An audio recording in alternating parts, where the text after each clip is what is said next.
The Matrix trilogy of sci-fi thrillers present the fascinating premise that what most people think of as reality is actually a computer simulation, created by super-intelligent evil machines who want to harvest human bodies for electrical power.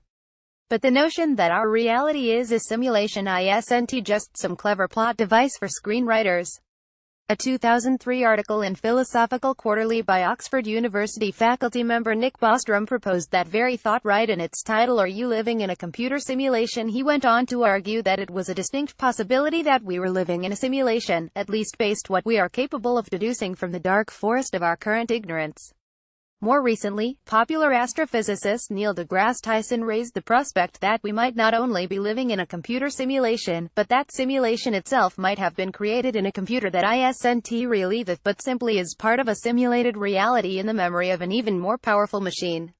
That chain could go on endlessly, like someone standing in one of artist Yayoi Kusama's infinity mirror rooms. And even technologist Elon Musk has suggested he finds the reality is fake theory plausible. But if the simulated reality idea is just a bit too unsettling for you, one development may soothe your jangled nerves.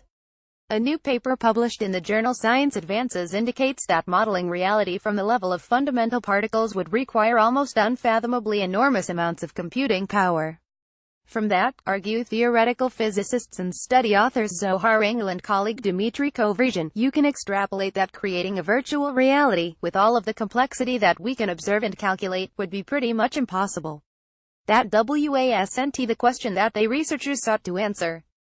Instead, they sought to determine whether it was possible to use quantum Monte Carlo technique, a mathematical method, to model systems that have anomalies such as the quantum Hall effect. What they found was that they couldn't.